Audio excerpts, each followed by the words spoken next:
지난주에 말씀드린 것처럼 이 요한계시록 7장은 6장 17절에서 이 질문, 그들의 진노의 큰 날이 이르렀으니 누가 능히 서리요? 이 질문에 대한 대답 형식으로 이제 그 막간 장면으로 끼워 넣은 것이 이게 7장이다, 그런 말씀을 드렸습니다. 왜 하나님께서 이 6장과 8장의 그 흐름 속에서 이 7장을 거기다가 끼워 넣어 가지고 이제 이 질문에 대해서 길게 설명을 하시는가? 하나님의 마음을 전하고 싶은 거예요.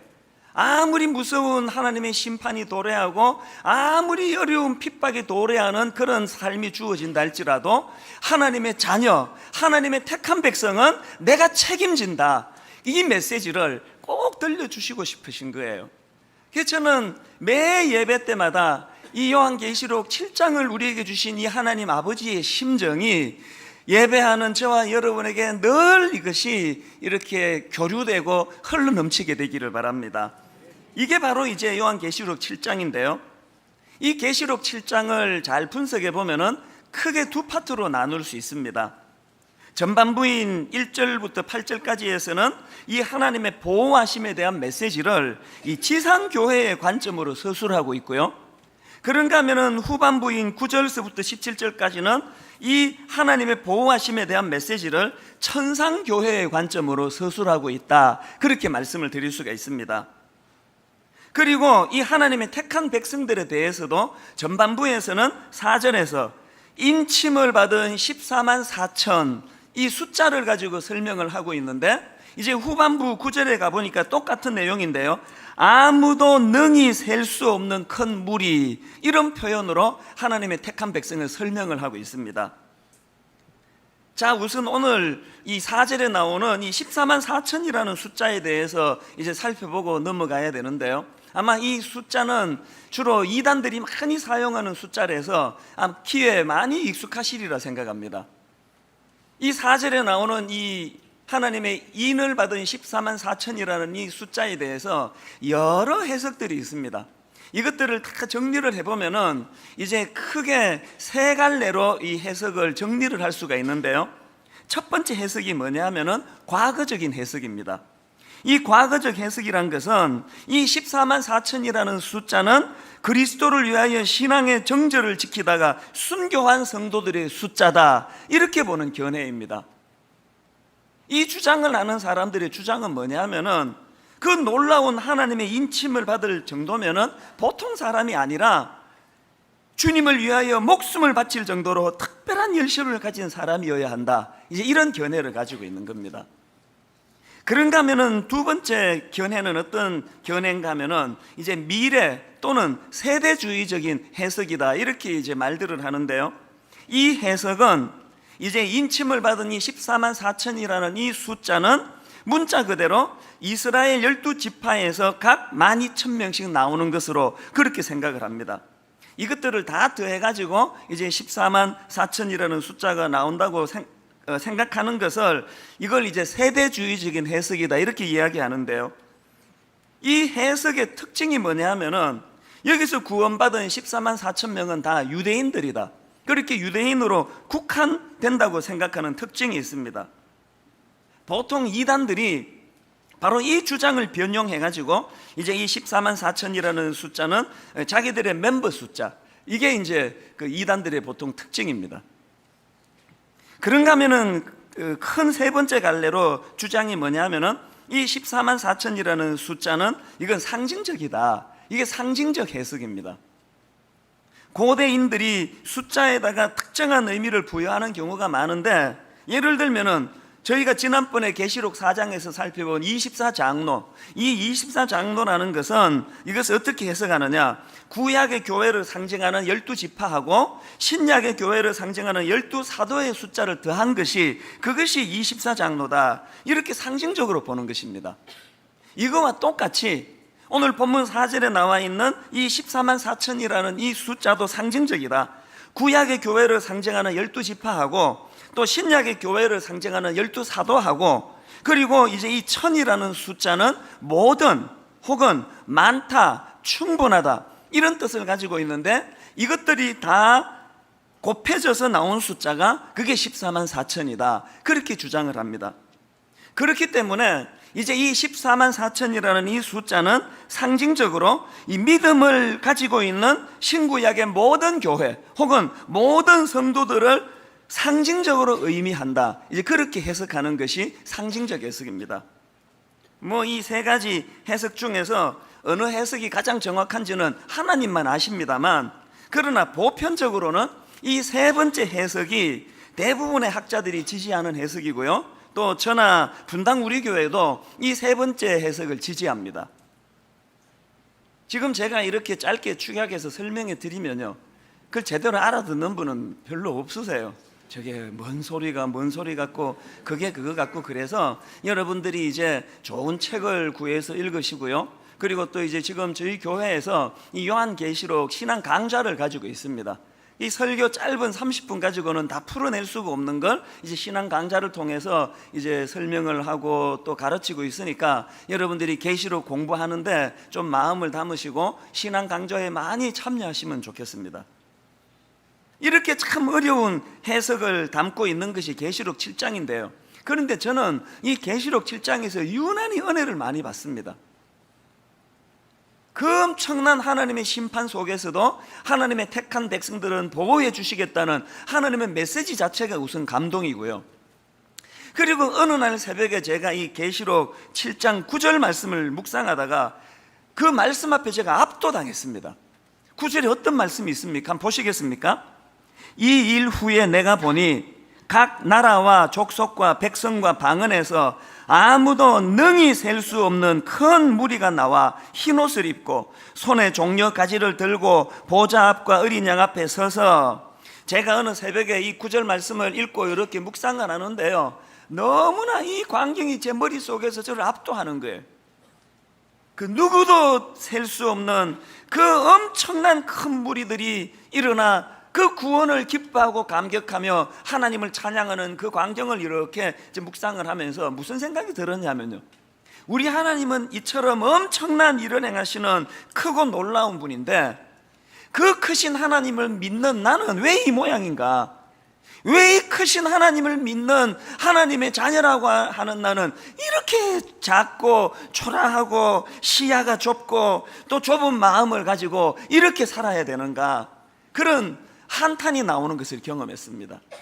저는 오늘 간절히 바라기는 성령께서 부족한 종의 입술을 통해 오늘 계시록 7장 말씀이 선포될 때 제가 그 새벽에 느꼈던 그 탄식이 이 자리에 모든 성도님들에게 일어나게 되기를 바랍니다. 나는 왜 이렇게 그릇이 작은가? 나는 왜 이렇게 시야가 좁은가? 나는 왜 이렇게 좁은 마음을 가지고 살고 있는가? 크신 하나님의 그 놀라우신 하나님의 그 성품을 본받아서 우리가 지금보다 훨씬 크고 넓고 먼 시야를 가지고 먼 곳을 바라볼 수 있는 그런 지금보다 훨씬 크고 대범하고 또 깊은 영안을 가진 그런 성도들이 되기를 소원하는 마음이 저와 여러분 안에 일어나게 되시기를 바랍니다. 이런 맥락에서 저는 오늘 이 본문 말씀을 가지고요, 우리가 꼭 기억해야 되고 그리고 꼭 회복해야 되는 한 몇 가지 사실들을 좀 나누어 보려고 하는데, 저는 이 7장에서 첫 번째로 발견하는 게 뭐냐, 우리 모든 그리스도인들이 이 포용의 회복이 필요하겠다, 그런 생각을 해봅니다. 제가 앞에서도 언급했지만 그 새벽에 이 9절 말씀을 묵상하는데요, 구원받은 백성들이 능히 셀 수 없는 큰 무리를 이루어 주님을 찬양하는 그 모습을 보면서 저는 베드로 후서 3장 9절 말씀이 떠올랐습니다. 주의 약속은 어떤 이들이 더디다고 생각하는 것 같이 더딘 것이 아니라 오직 주께서는 너희를 대하여 오래 참으사 아무도 멸망하지 아니하고 다 회개하기에 이르기를 원하시느니라. 여러분, 이 하나님의 그 크신 또 이 넓은 그 마음으로 말미암아 오늘 제가 구원받은 거 아닙니까?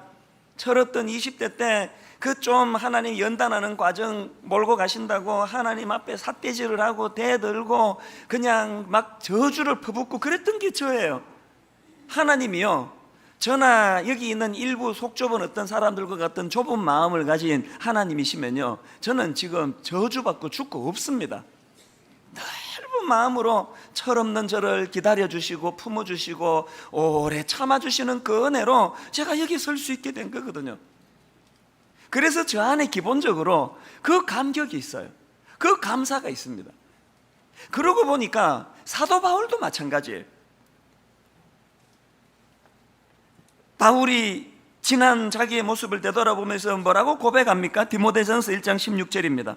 그러나 내가 긍휼을 입은 까닭은 예수 그리스도께서 내게 먼저 일체 오래 참으심을 보이사 후에 주를 믿어 영생 얻는 자들에게 본이 되게 하려 하십니다.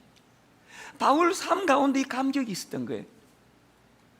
뭘 모르고 예수님의 십자가를 조롱하고 예수 믿는 사람을 잡아 죽이고 협박하고 거짓하고 살 때 우리 주님께서 일체 오래 참으심을 자기에게 보여주셔서 내가 멸망당하지 않고 구원을 받았다. 그 감격이 바울에게 있었고, 더 중요한 게 뭔지 아십니까? 그 구원의 감격을, 그 물꼬를 어디다가 틉니까? 이제 반대로 바울을 핍박하고 잡아 죽이려고 그러고 바울을 모함하고 이미 예수 믿는 사람들 안에서도 빌립보서에 보면요, 영적인 지도자들 안에서도 바울을 질투하고 모함하고 끌어내리려고 그러는 지도자들이 많이 있었던 것 같아요. 바울은 그런 사람들조차도 어떻게 해요? 주님의 크신 넓은 그 마음을 가지고 그런 대적하는 사람들을 일체 오래 참으심으로 품어주는 아버지 마음을 가진 사람이, 그게 바울 선생입니다. 근데 여러분, 우리는 왜 이렇습니까? 우리는 여러분은 잘 모르겠어요. 저는 왜 이 모양이냐는 거예요. 왜 하나님의 그 크신 사랑, 그 넓은 마음을 우리 마음에 담고 사는데 왜 우리는 이렇게 좁습니까? 제가 언젠가 어느 그 사이트에 들어갔다가 그 충격을 받은 적이 있습니다. 그 사이트는요, 참 귀한 분들이 모인 사이트예요. 이 말세에 깨어 경성해야 된다. 우리가 단장한 신부로 그렇게 이 어두운 때에 준비해야 된다. 그 참 귀한 분들 아닙니까? 그렇게 이 말세를 준비하고 기다리고 있는 사람들이 만든 사이트라 그래서 내가 은혜 좀 받으려고 들어갔어요. 세상에 들어갔다가 제가 충격을 받았습니다. 그렇게 단장한 신부로 이 종말을 준비하고 기다려야 된다는 걸 강조하는 사람들이 모인 그 사이트예요. 그 자유 게시판에 들어가 보니까 기가 딱 막히더라고요. 제가 들어갔던 그 의관에 어느 목사님이 이제 이 요한계시록을 설교를 시리즈로 하고 있었어요. 지금 저처럼. 근데 이제 그 목사님이 풀어서 설명한 이 계시록 해석이 이 자기들이 주장하는 해석과 좀 달랐던 것 같아요. 그랬더니 그 게시판에다가요, 이게 뭐 육두문자만 안 썼죠. 저주를 퍼붓고 독서를 퍼붓고 저런 게 목사냐 그러면서 막 온갖 험한 말을 쏟아놓는데 내가 충격을 받았습니다. 자, 여러분 생각해 보세요. 이 마지막 때에 우리가 단장한 신부로, 정결한 신부로 하나님 앞에 선다는 게 뭡니까? 그 사랑의 회복 아닙니까? 그 넓은 하나님의 사랑을 가지고 모든 나랑 견해가 다르고 생각이 다른 그런 사람들조차도 품는 그 사랑으로 무장하는 게 이게 마지막 때 단장한 신부의 모습인데, 세상에 자기랑 견해가 좀 다르다고 거기다가 독서를 퍼붓고 저주를 퍼붓는 것을 보면서 제가 너무 충격을 받았습니다. 여러분, 오늘 우리 안에 이런 좁은 마음은 없습니까? 제가 앞에서도 말씀드렸지만요, 이 14만 4천이라는 이 숫자를 자기들만 구원받았음을 드러내는 그 숫자로 전락시키는 그런 사람들이 이단이라고 제가 말씀드렸잖아요. 저는 그 신천지에 빠져있는 분들을 보면 참 마음이 아파요. 조금만 넓은 눈을 가지고 바라다 보면 그 교리의 모순을 금방 발견할 수 있을 텐데, 제가 무슨 생각을 해보는가 하면은요, 우리야 뭐 신천지를 거부했으니까 뭐 멸망받아가지고 지옥 간다 그런 말을 들어도 우리야 싸지만, 전혀 이 신천지가 뭔지 듣지도 보지도 못한 유럽에 있는 그리스도인들, 미국에 있는 크리스찬, 동남아에 있는 크리스찬, 그분들은 어떻게 되는 겁니까? 여러분, 하나님의 구원의 역사가 이 조그만한 동양의 대한민국이라는 이 나라에서 태동이 된 어떤 조그만한 그 종파 안에만 구원이 이루어진다고 한다면, 그러면 이 9절 말씀은 어떻게 설명할 겁니까? 오늘 본문 9절을 다시 한번 보세요. 각 나라와 족속과 백성과 방언에서 아무도 능히 셀 수 없는 큰 무리, 이게 지금 하나님이 묘사하는 구원받은 하나님의 자녀들의 모습인데,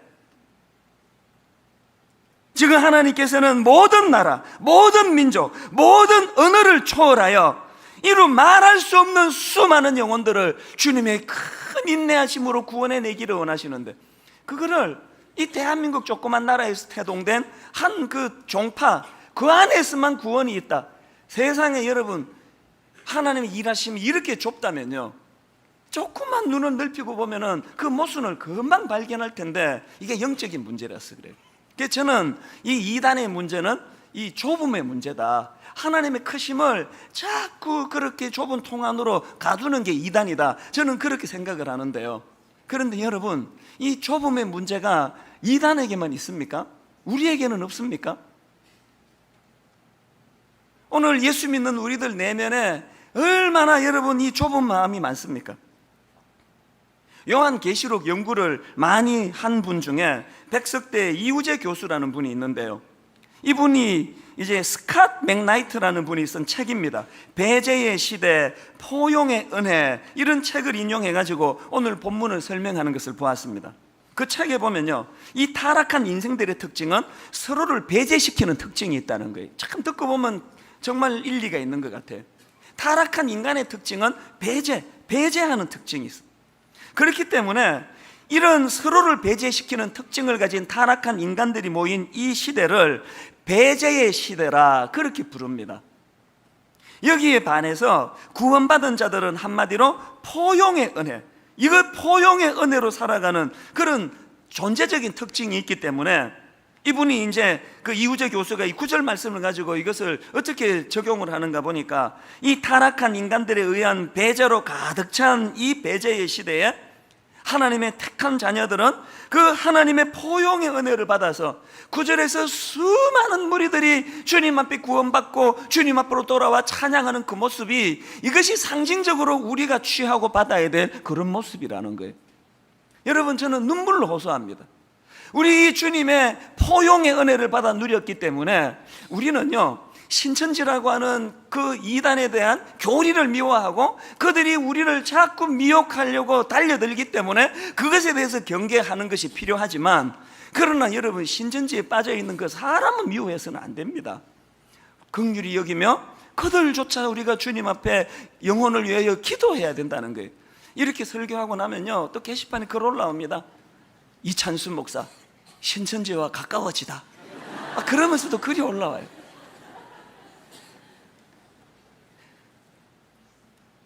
우리는 동성연애를 절대로 수용할 수가 없습니다. 그러나 여러분, 동성연애자들에 대해서 주님이 그들을 긍휼히 여기듯이 우리 그들을 긍휼히 여기는 마음으로, 불쌍히 여기는 마음으로 기도해야 되는 거 옳지 않습니까? 이렇게 설교하면 이찬수 목사, 동성연애 견해를 밝히다, 뭐 이런 식으로 또 기사가 또 나가요. 전 참 마음이 아파요. 여러분, 우리가 한 축으로는 진리를 사수해야 돼요. 목숨을 걸고 이 진리를 지켜야 돼요. 그러나 또 다른 한 축으로는 관용하고 불쌍히 여기고 포용하고, 주님이 창녀와 세리조차도 주님이 관용으로 포용하고 그들을 눈물로 수용하신 이 정신, 이게 우리 아버지의 넓은 마음을 담는 마음이에요.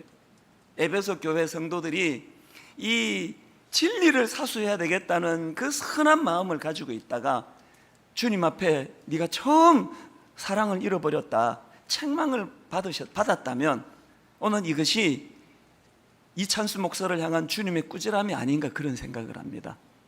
오늘 여기 예배드리는 모든 우리 성도님들, 넓은 마음을 가지고 포용력을 가지고 나랑 다른 생각을 가지고 있는 사람조차도 죄는 미워할지라도 그 죄를 범한 한 영혼은 불쌍히 여기고 또 그를 위하여 기도하는 긍휼의 자리로 나아가는 그런 저와 여러분 되시기를 바랍니다.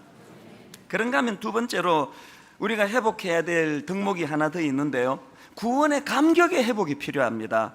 10절을 한번 보십시오.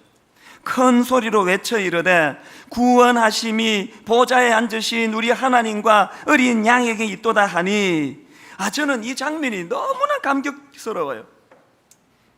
능히 셀 수 없는 구원받은 큰 하나님의 백성들이 무리를 지어 그들이 뭘 합니까? 일제히 큰 소리로 자기를 구원해 주신 하나님의 그 은혜를 노래합니다. 찬양합니다. 그 노래를 제가 가만히 보니까요, 어떤 자들이 구원의 감격을 회복할 수 있느냐, 10절을 가만히 한번 보세요.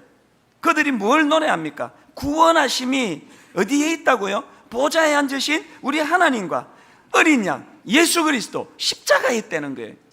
나의 이 잘나고 똑똑하고 유능하고 나의 도덕적이고 윤리적인 태도에서 구원이 있는 것이 아니라 자격 없는 나를 향한 주님의 십자가, 나를 구원해 주신 그 주님의 능력, 그 은혜, 거기에 구원의 능력이 나타났다는 것을 인정하는 자들에게만 주어지는 감정이 구원에 대한 감격이에요. 여러분, 이거 있습니까? 저는 이 말씀을 준비하다가 사실 좀 애석했어요. 몇 번이나 제가 고백했지만 내 생애에 제일 외로웠던 때가 1990년 제가 미국에서 이민생활 정리하고 총신대학 신학대학원으로 갔는데 방학이 되니까 다 전사님들이 자기 집으로 가버리더라고요. 저는 그때 왜 미국으로 안 갔는지 이해가 잘 안 돼요. 청승맞게 기숙사에 남아가지고요, 그 긴 석 달 동안 아무도 없는 데서 하루에 2마디 3마디도 못하고 이렇게 살았거든요. 교회도 정해진 데가 없었어요. 그런데 저는요, 그 기간이요 잊을 수가 없습니다. 사람들로부터 위로받을 때도 없고 교제할 때도 없고 너무너무 외로웠지만, 전에도 한 말씀 드렸죠. 이 교회 저 교회 가서 앉아서 예배를 드리고 조용히 없어지는 그런 때인데요, 예배를 드리고 나면 그 예배의 감격이 얼마나 컸는지요, 그냥 걸어갈 수가 없더라고요. 그래서 그냥 예배 마치고요, 버스를 못 탔어요. 소리 지를까 봐 차 안에서. 성경책 끼고요, 그 조그마한 가방 넣어가지고 그 가방을 끼고 미친 듯이 달렸어요. 막 소리를 지르면서. 이게 10절에서의 그 구원받은 하나님의 자녀들의, 백성들의 그 감격 아닙니까? 그래서 저는 기대합니다. 오늘 예배 마치고 운동장을 미친 듯이 돌면서 소리를 지르면서 달리는 분이 나오리라고 믿습니다. 그러면 모든 분들이 그걸 보면서 저게 이찬수 목사가 말하는 그거구나, 그렇게 좀 누리게 되시기를 바랍니다. 여러분이 구원의 감격을 회복하는 게 왜 중요한가 하면요, 제가 경험했어요. 인간적으로 너무 외롭고 너무 고독하고 말 한마디 끝낼 데가 없는 그런 고립된 생활을 하는 가운데에서도 여러분, 이 구원의 감격이요, 마치 내 안에 있는 모든 외롭고 쓸쓸하고 이런 감정을 다 쓸어내버리는 그런 능력의 감정이더라고요. 오늘 여기 외로운 분 계세요? 이런저런 일이 안 풀려가지고 고통스러운 분 계세요? 여러분이 회복해야 되는 건 구원의 감격인 줄로 믿습니다. 그 구원의 감격이 내 안에 요동칠 때 모든 어두운 감정들은 다 사라지게 되는 줄로 믿습니다. 그래서 제가 오늘 새벽에 일어나가지고 이제 말씀을 마무리하다가 문득 그 옛날 생각이 떠오르니까 참 뭉클하면서 이 찬양이 떠오르더라고요. 눈을 들어 주를 보라, 내 모든 염려 주께 맡겨라, 슬플 때에 주님의 얼굴 보라, 사랑의 주님 안식 주리라. 눈을 들어 주를 보라, 내 모든 염려 주께 맡겨라,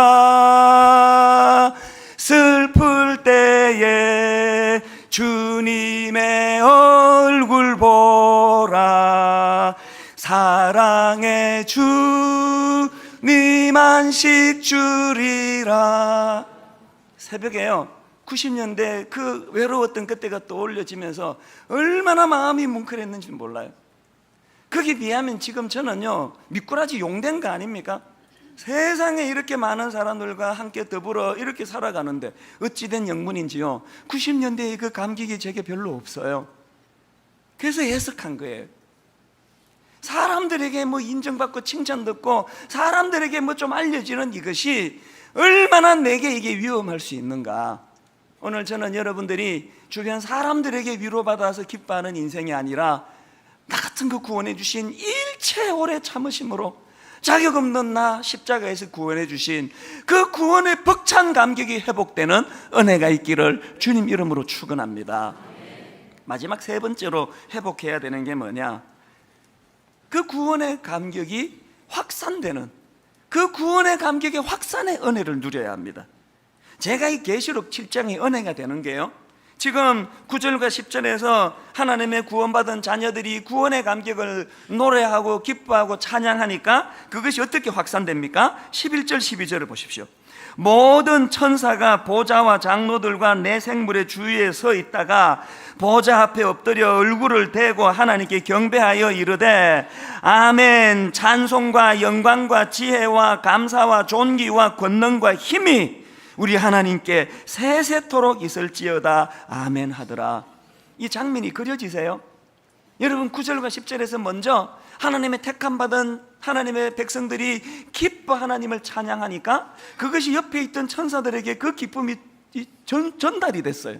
옆에 있던 천사들이 화답하면서 더 하나님께 영광과 찬양을 올려드리는 거예요. 그래서 저는 이 장면을 이렇게 묵상을 하는데 너무 가슴이 벅찬 거예요. 참 우리 하나님은요 정말 바로 옆에 서 계시는 그 하나님이세요. 제가 지금 이걸 준비하고 있는데요, 우리 교역자가 메일을 보내왔어요.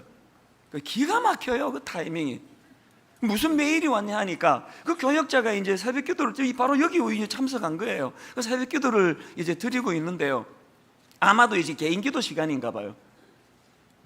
자기가 기도하는데 보니까 옆에 앉은 어떤 남자 성도님이 기도하는데 그 기도 내용이 너무나 감동적이더라는 거예요. 전율이 느껴지는 거예요. 그래서 그 감격을 저랑 나누고 싶어서 저한테 메일을 보내줬어요.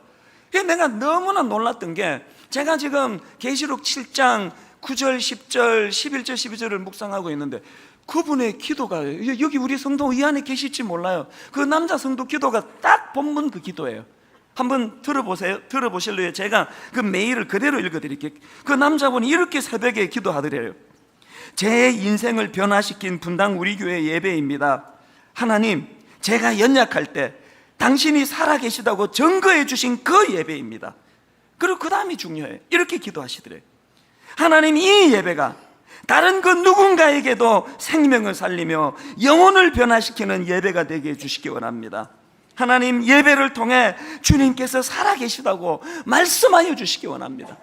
제가 전율이 느껴졌던 게요, 그 남자 성도님의 기도가 전반부가 9절 10절 아닙니까? 먼저 그 자기에게 경험한 그 예배의 감격, 구원의 감격, 그것을 기도하는 거예요. 하나님, 제 인생을 변화시켜 주신 분당 우리 교회 예배입니다.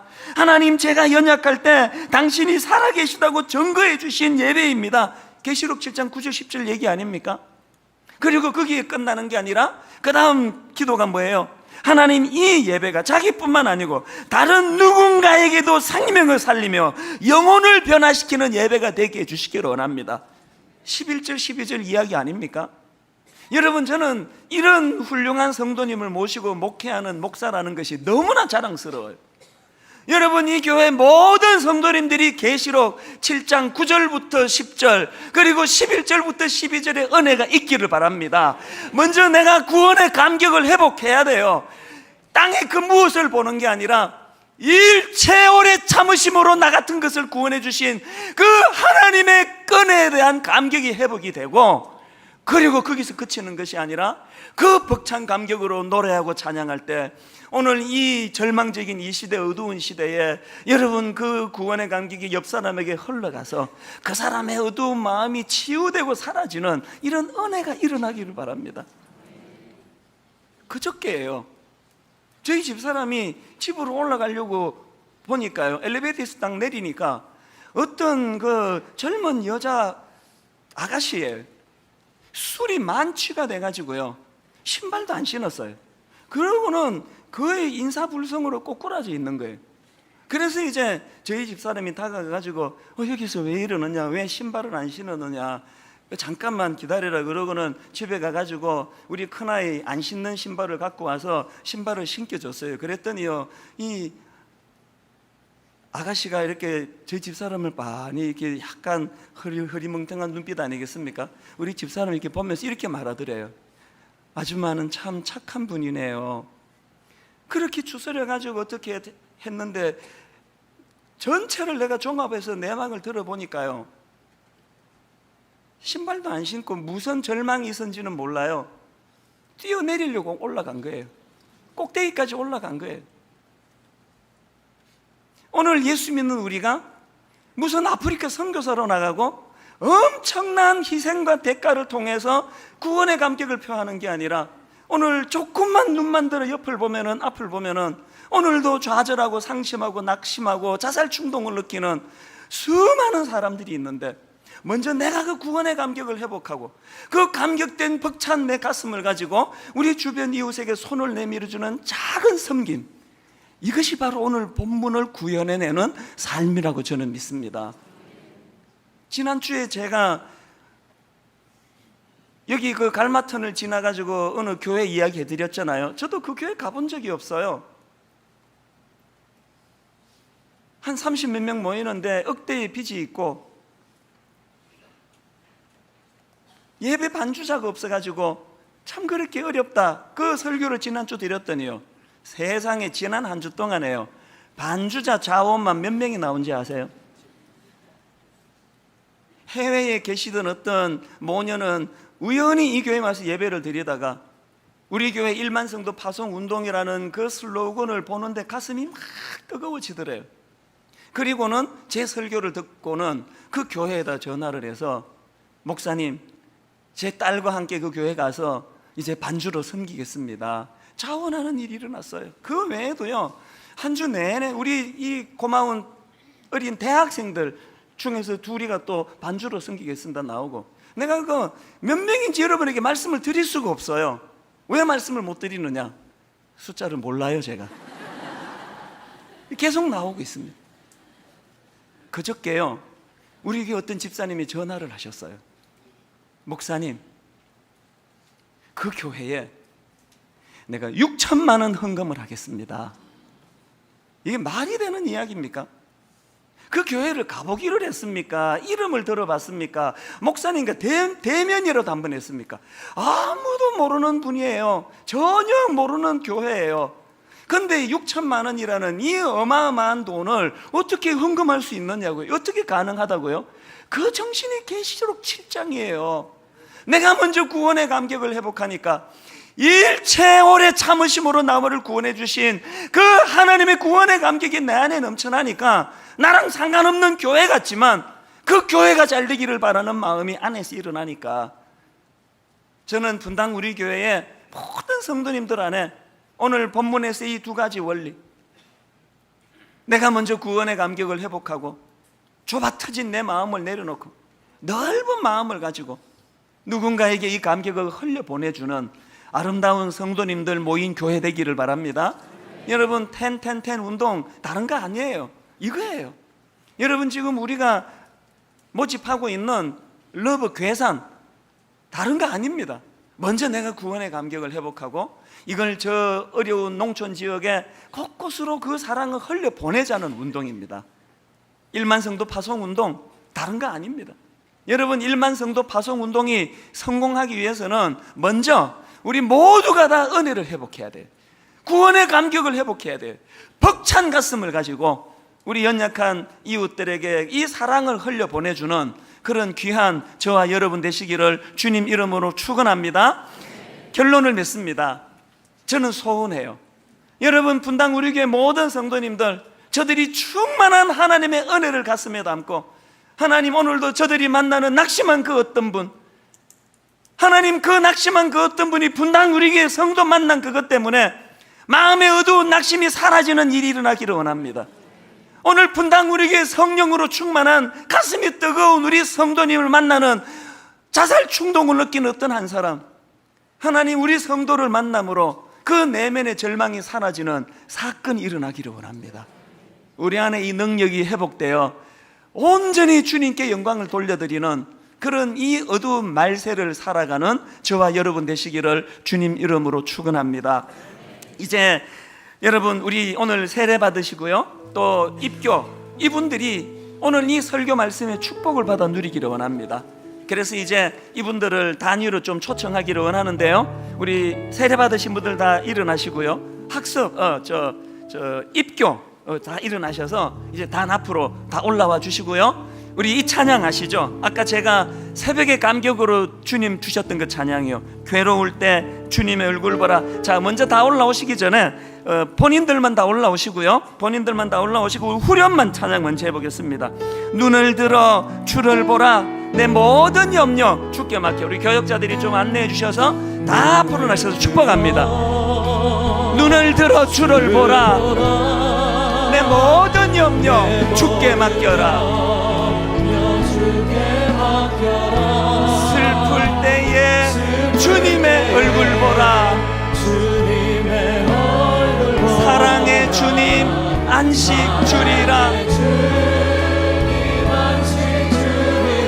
이제 오늘 세례 받으시고 입교하신 분에게 이 가사가 그대로 부어지기를 원합니다. 그리고 예배하는 여러분 모두에게 이 주님의 샬롬 임하기를 원하는데요, 이제 여러분 누구라도 좋습니다. 이제 이분들을 축복해 주시고 축하해 주실 때 성령께서 그 마음을 만져주시기 원하는데요, 우리 찬양 다시 처음부터 부르실 때 이 찬양 가사를 가지고 이분들을 축복합니다.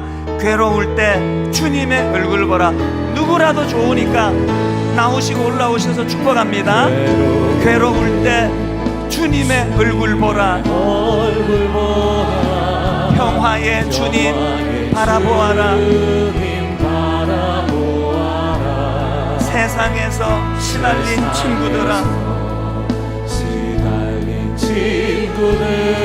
위로의 주님 바라보아라. 마음이 힘드십니까? 구원의 감격을 회복하십시오. 눈을 들어 주를 보라. 내 모든 염려 주께 맡겨라. 슬플 때에 주님의 얼굴 보라. 사랑의 주님 안식 주리라. 힘이 없고 내 마음 연약할 때,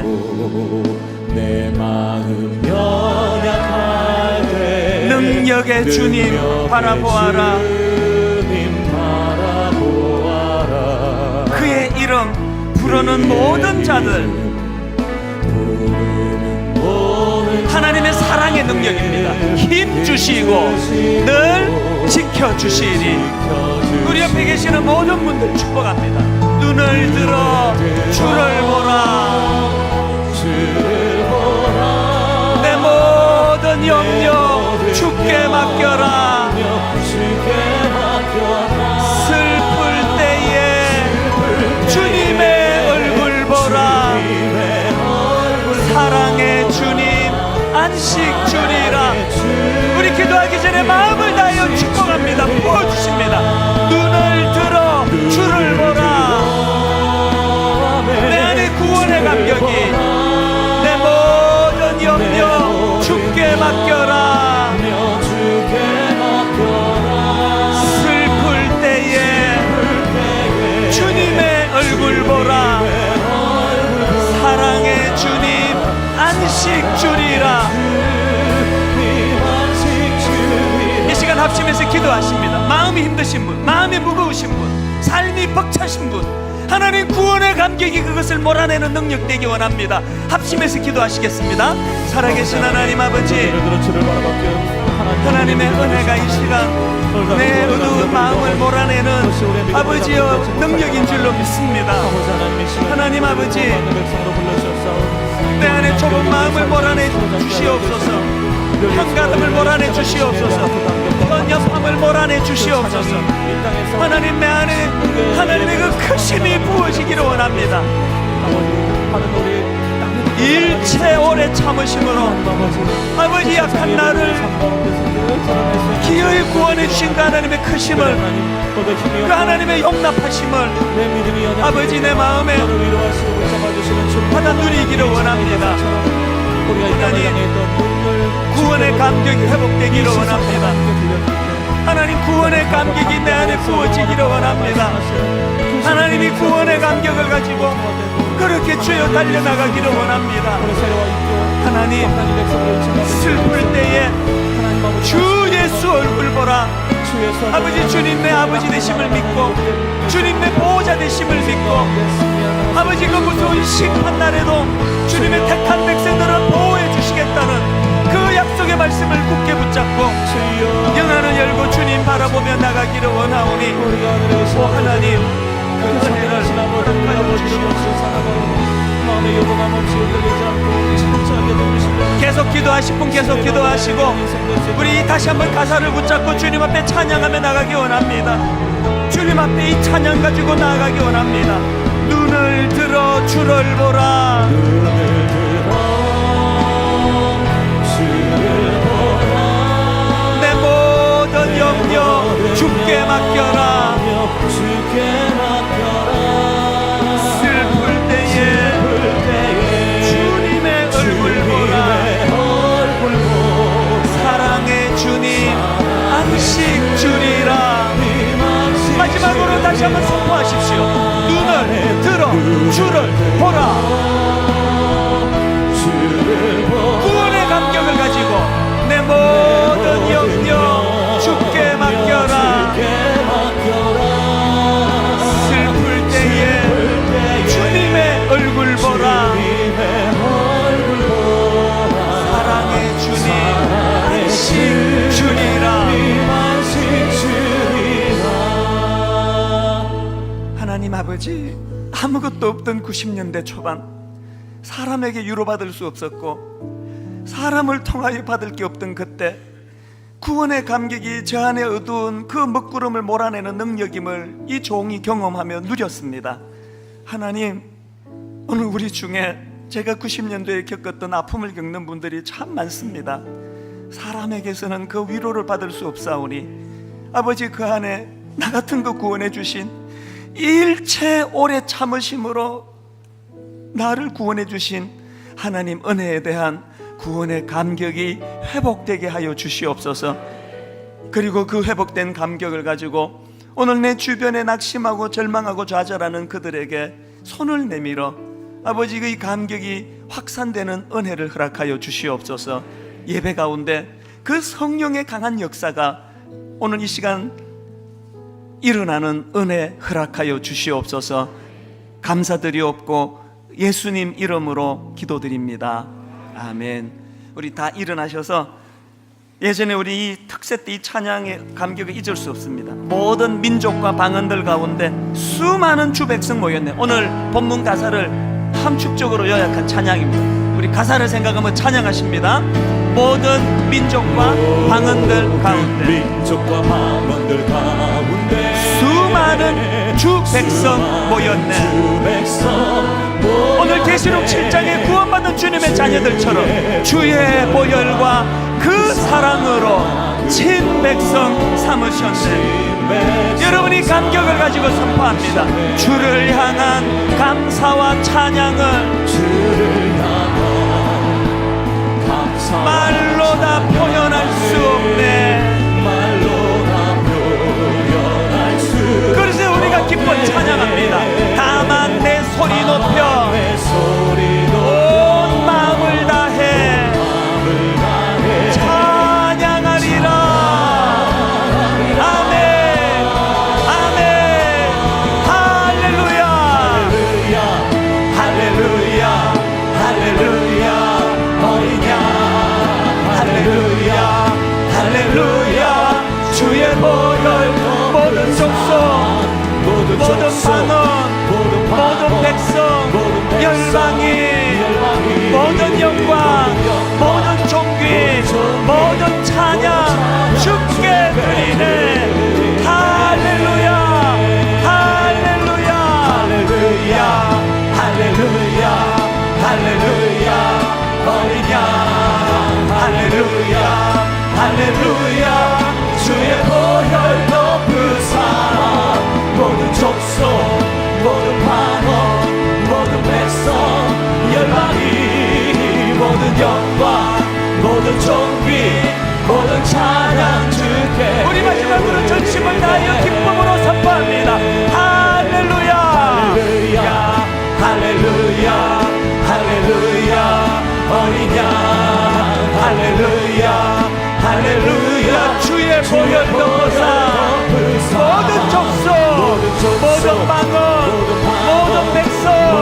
열방의